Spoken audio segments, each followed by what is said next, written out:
Welcome everybody to Unleash Your Free Spirit. And Guinea and I have the honor of being the hosts for this event. Unleash Our Free Spirit was started because we really felt that we needed a platform to be able to hear about the challenges and also the successes of people in industries all over the map, all over the world. And today we are so happy to have a special guest that I guess I've known for about 5 years or so. It's amazing. Time goes by too fast now. And we would like to have Guinea introduce AmondaRose Igoe, our special guest for today. Take it away, Guinea. Oh, thank you. Honor is mine. And look at the screen. AmondaRose Igoe. Look at the picture. And she, if you read her tagline on LinkedIn, it says, speaking success unlimited. Mind the word unlimited for women. And I just get stuck on the fact unlimited. I want to know this woman who can really help me unleash my spirit to the unlimited potential. By the way, my friend, she is world renowned expert who has been featured on CBS, NBC, and Fox News. She is also in the number one bestseller book series, Chicken Soup for the Soul. And you know what AmondaRose can teach you? She can teach you how to become the authentic master storyteller. So, with that, I think we are all in for a beautiful hour, beautiful time to spend with AmondaRose. My friend, take it all. It's yours. Thank you. And I will say that was the best introduction I've ever had. I loved it. Loved it, loved it, loved it. So as you have heard, I am AmondaRose Igoe, Speaking Success Strategist, owner of Speaking Success Unlimited. And you might look at me and think, okay, she sounds like she can clearly communicate her ideas and puts a professional presence out there. But that is so far from the truth of how I used to be. Now, when I was a little girl, I was very expressive. I loved to play and have a good time. And I was probably, one of the dwarves happy. Is probably just the one I resonated with the most. Until my world got turned upside down and I came home from kindergarten to find out that my dad had vanished, literally into thin air, gone. No one knew what happened to him. I asked my mom, I said, Mom, did you call the cops? And she said, I did. No one can find him. Did you call his work? I did. No one knows where he went. Imagine being a 6-year-old little girl and your dad is just gone overnight and no one can find him. And I couldn't figure out what the heck happened to him. And years went by. We never heard anything until I was 10. And I came home from school again to have my mother tell me that my dad had died in a fire in another state. So literally he took off. And we hadn't heard from him for 4 years. And the next time I see him, from the time he left till the time I see him again, is when he was laying in his casket. And to this day, I never know what happened to my father, ever. And as a little girl, learning that your dad left you, I started to think, well, maybe that's something I did. Maybe I caused it. Maybe I said something because I was daddy's little girl. So why would he leave his little girl? I was his princess. And so I went from this kid who loved to be expressive and fun to somebody who was quiet and shy. I became happy and went bashful. I didn't like being around people. I isolated myself. I rarely talked to my friends. I didn't really have friends. I had one friend next door. And I just shut down, literally. And at the same time, as I'm going through this childhood, my mother, who had never planned on raising 2 kids on her own, a single mom, she only had a high school diploma. She didn't even actually have a high school diploma, was now working 60, 70, 80 hours a week to keep a roof over her head and food in her mouth. She didn't have the emotional intelligence to handle kids. So I would go to my mom and I'd be upset about something that might happen in school and she'd laugh in my face. So here you go, another message to my little mind: be quiet, shut up.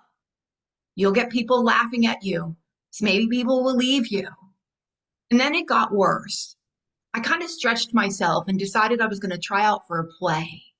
And when I delivered the play, the part that I was trying out for, my entire classmates who were sitting in the audience laughed at me.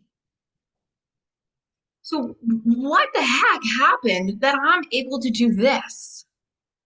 It's where fate stepped into my life. I had all those reasons to not show up, to be quiet, to smush myself down, right? And smush my personality down, because the world was saying to me, it's not good if you communicate. You shouldn't be doing that because bad things happen when you do. But fate steps in our life many different times. And when you look at things that happen in your life, there's always a reason behind it. Now, as I started going through the process of aging, I took all this quietness, the introvertness that I had gained. I went from an extrovert to an introvert, and I became somebody who couldn't communicate as an adult. I had nervous laughter, ahs and ums, really uncomfortable in social situations. I had this dialogue in my head that would beat the crap out of me anytime I socialized. I get in my car and this would just, you said this and you did this and boom, boom, boom, boom, boom, boom, constantly. So what the heck happened? Fate. I took a job with a nonprofit organization when I was about 40, and they didn't tell me when I took the job that I would literally have to stand in front of hundreds of people and present. Like, wow, wait a minute. I'm a horrible communicator. What the heck are you talking about? What? Why would you ever ask me to do this? Why would you hire me and then not tell me that I have to stand in front of hundreds of people with no experience whatsoever in doing this? I've got every reason to not do it. But one of the lessons that I did learn from my mother, because she held the ground and she raised her 2 kids and she provided for us, is you don't quit. She didn't quit on us, and I wasn't going to quit on myself. So I didn't quit the job, and I said, I'm going to figure this thing around speaking. Like, I don't know how I'm going to do it, and I don't know what it's going to look like, but people might laugh at me, but I'm going to do it. And I started to learn as much as I could about the art of speaking. And throughout the position I was in, it was really ironic because a couple of years into it, the board member came to me and said, you need to teach everyone to speak like you speak to groups. What? What? I kind of tapped into something that I never saw coming. And at the same time I was in that position, I was doing personal development. So if you've done personal development, you know you cannot stay in the status quo. You can't. Things are going to change. So at the same time I'm doing personal development, I was really tapping into like what I'm on this earth to do. It didn't feel like it was the career path. I was a social worker working for a nonprofit, working as a fundraiser. I didn't really feel like that was really what I was on this earth to do. I didn't know what it was. I hadn't tapped into speaking was something that I was going to end up teaching and being an expert in. I didn't know any of that at the time. So I'm going through these personal development seminars, and I would ask God, Spirit, Universe, whatever you call it, what am I here to do? And God would say, teacher. And I go, God? You ever have an argument with God? Anyone ever have an argument with God? Like, no, this is not the answer I wanted. We need to change this conversation. And that's exactly what I said, God. But I said, God, I don't want to be a school teacher. My husband and I have dogs. We love kids, but we don't have kids. And I don't want to be a school teacher. And then once again, God, what am I here to do? Teacher. I'm like, God, stop with the teacher. I don't get it. And then finally, one day it clicked. For me, speaker was teacher. See, I don't look at speaking as a speaker. From my heart and my soul, I look at it as teacher. So I speak to teach, not to be a speaker. And so even though others would look at me that way, and you would find those words on my website, but I'm a teacher by heart. I want to provide information that changes people's lives, that helps them. Okay, so, all right, well, what the heck do I do with this information? Okay, now we're clear, teacher. So yes, maybe speaker, I've kind of honed my skills and gotten really good at creating content and making it fun and engaging. And I'm pretty good at it. So what do I do with all of this? About 5 years into that position, I walked away from my job and started my business because I felt like I was called to speak, but I didn't really know what I was going to speak about. So I started doing workshops about finding your passion, finding your purpose. I had found it. I was speaking and teaching. I was doing what I love to do. So yes, so this is my passion. I'm going to teach other people how to discover what they love to do.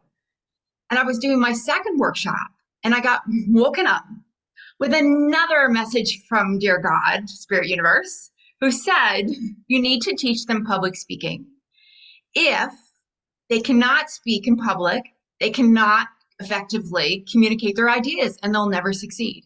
Literally, a blaring voice in my head woke me up in the middle of the night between day 1 and day 2 of the workshop, telling me I need to teach everyone speaking because that was going to help them succeed. And I am somebody who follows the path that's put in front of me. So everything I've shared with you has been put in front of me and I've just followed it and continued to follow it. And so when I did that, I went back to the group for my workshop and I said, okay, this is what came to me. I'm going to host a workshop. And this is 20 years ago, $97. Who wants to come? And every person except one registered, and she had been on TV and stuff like that. So clearly, people needed help with speaking, and they were ready to invest in it.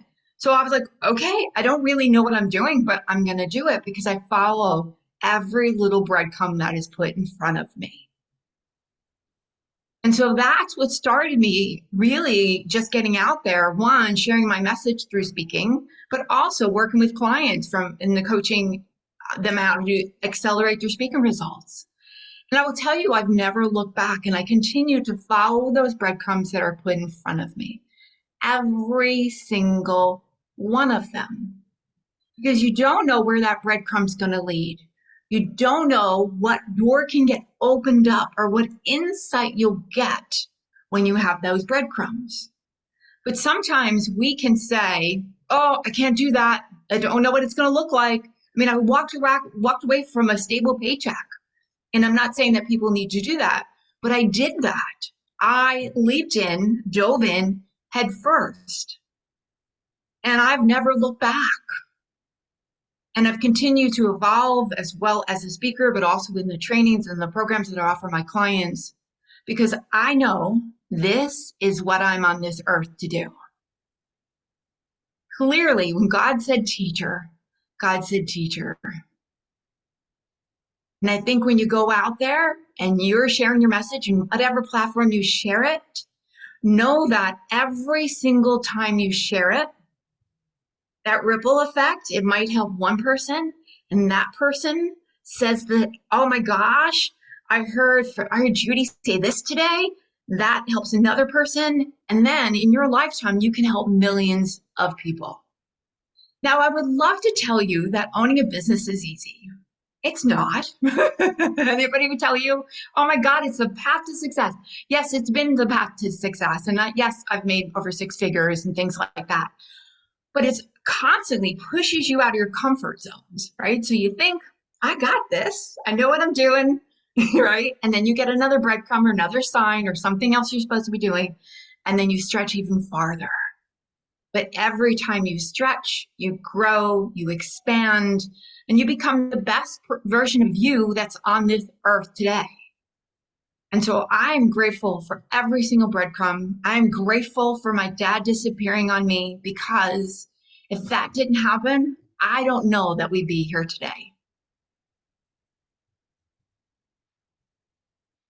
AmondaRose, thank you for sharing. Your story hits home with me, and I know that my path's pretty similar to yours, and I know I wouldn't be where I am today if I wasn't on that path. So thank you Beautiful. so much. And I just love what you said that really hit with me, which was follow, not fight it. And that makes so much sense. So thank you again. And do we have any questions for AmondaRose? Please open your mic. Yes, we are speechless right now, Amanda. Amanda Rose. I must. I have a question. It's a point of inquiry for me, just personally. And so I don't want to become overly spiritual, but in terms of the Lord as my shepherd, how does one or how do you listen to God's voice? And I guess I should put that in the first person. How do I hear it? I'll let Um, you go. I'll let you explain that. Thank you. you're welcome. That's a great question. And if you asked me that question before, I would go, oh, I don't know. But I think we all get messages. And I always say God, Spirit, Universe because we all have different concepts of what that looks like. There's 1,200 names for deity. And so you get to determine, is it Jesus? Is it higher power? Is it a tree? Whatever it looks like, you get to call that forth for yourself. And we all get different information different ways. I think part of because I'm an empath, so I'm very sensitive to people's energies, and I think it kind of helped open me up a little bit before I even knew that that was part of it. So I'll get a knowing. I might know something and just go, oh, okay, yep, that's happening. And is it true 100%? No. But I often think that maybe there's something in there that is true around it that I've gotten. I'll hear a word, I'll hear a voice. And so it's listening for those things and being open to it. And if you acknowledge it more often, you get it more often. So Judy, do I have a moment and Ginny, do I have a moment to tell the story about my name? Okay. Yes, please go ahead. And after that, Dr. Joy has raised hand. She wants to ask a question. Go ahead, please. Pleasure. All right. This will be quick. So here's another example of just listening, right? And trusting. So I was born Sandra Rose Igoe, and I never loved the name Sandra. Just never really resonated. I tried Sandy, Sandra, and this was all happening the same time I was working for the nonprofit. I hadn't started my business or anything. And I said to a friend, I said, I don't really like my name. And he said, you can change it. I'm like, you can't change your name. Because you can. I'm like, you can? Because yeah, my wife changed her name. You could change your name. I'm like, oh, interesting. The very next day, I was really reading a daily meditation, and it said, today is your naming ceremony. Today, you'll be known as the beloved of life. It was all about being loved to yourself and being loved to others. I'm like, whoa. It was a holy crap moment for sure. Like, whoa. And so I called my friend, and my friend said, go to the computer, and this old dial-up computer, so that's how old it was. And he goes, look up beloved and see what you see. And I saw Amada, A-M-O-D-A. I didn't quite connect with it. And I was like, I don't know. I don't know if I like that. And I didn't really see anything else I resonated with at all for the word beloved. Because clearly there was a connection between that book as your name, your ceremony, you'll be known as beloved alive. So then, after I looked at the baby names, I was out running like a day or two later, and I hear Amanda in my head over and over again. I go back to the computer. Amanda did not, maybe does today, probably does today, but did not exist as a baby name or a name for a child many years ago. So I really didn't know. I mean, like, okay, follow the signs, follow the breadcrumbs. And so I said to my husband and to my friends, everyone, you need to call me Amanda. I'm trying it on, even to my employer and stuff. I didn't change anything legally at the time.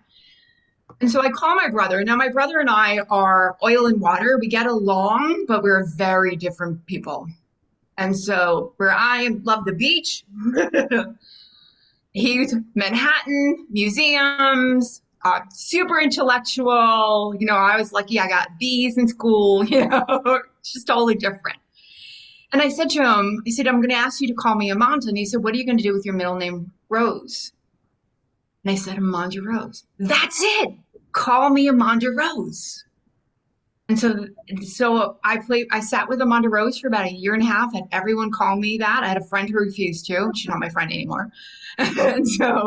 And it's been that way since. And it's the heart and soul of who I am. That's why when people call me Amanda, I'll say Amanda Rose. And some don't Amanda get that, Rose, but that's you're okay. a master storyteller. We can say that. So, Awesome. What a beautiful story, Amanda so Rose. you see how the things come up when you pay attention to them, when you acknowledge them and you go, okay, I'm going to try this on. What happens? And even my mother, I'll say this real quickly, even my mother said, okay, well, if my Italian mother, I like Sandra, I named you that, but okay. I'm like, who is on the phone? This is not my mother. So, Amanda Rose, let Dr. Joy ask her question. I'm sure you will love that question and you can answer it very well Yes, too. and thank you, Dr. Joy, for your patience. Dr. Joy, unmute yourself, please. Unmute yourself. Hi, AmondaRose. Can you hear me? Yes. So first of all, welcome. So great to hear your story. I hadn't heard your story before, even though, we've been crossing paths on LinkedIn. But I think one of the most impactful things you said was about the breadcrumb. I don't think how do you know which breadcrumb to follow and which breadcrumb to toss in the garbage? Oh, really great question. So I would say there's two things. Do you feel like the breadcrumb came from spirit, right? Was a sign or something, versus a friend telling you should do something. There's a difference in that, right? So when you Yes. know it was just put in front of you for a reason, it feels much more powerful. The second thing, does it feel joyful? It might feel scary, right? And that could change how something feels. But if you touch your heart and go, okay, let me think about this. Okay, let's just say, let me think about, speaking here today. Oh, that feels joyful. If it feels joyful, got to push the fear part aside, then you go with it. If it feels heavy, right? Feels draining, not based on fear, but feels draining, then ask yourself, how could I make it feel joyful? How could it be joyful? Or is it time to let it go? And it's just not the right path for me. Because if any of you are business owners, you get tons of people's opinions on how to do things. And ultimately, as I always tell my clients, even when I'm working with them, how does that feel to you? Because it has to feel good to them. If it doesn't feel good to them, it's never gonna work. Thank you. You're welcome. Do we An have any awesome other questions? question and very well answered by the master of storytelling, right, Amanda Rose? Beautiful. Okay, Thank Judy, you. we are. What Before next, we my move on friend? to our next section, do we have any other questions? Any other burning questions? We have another 30 seconds or so. We'd be happy And to. I'll put my contact information in here. I'll pop it in again for all of you. Awesome. Thank you so much, Amanda Mhm. Rose. Yes, please do that because I see a lot of people have already done it. And again, we both believe in the fact it's all about relationships. It's all about you one-on-one learning to unpeel those uh, things you may have around you and really learn to know each other well. And that's where the magic happens. And that's where the friendship goes. And believe it or not, if you become authentic to yourself, to who you are, to who you're being, then everything else flows nicely.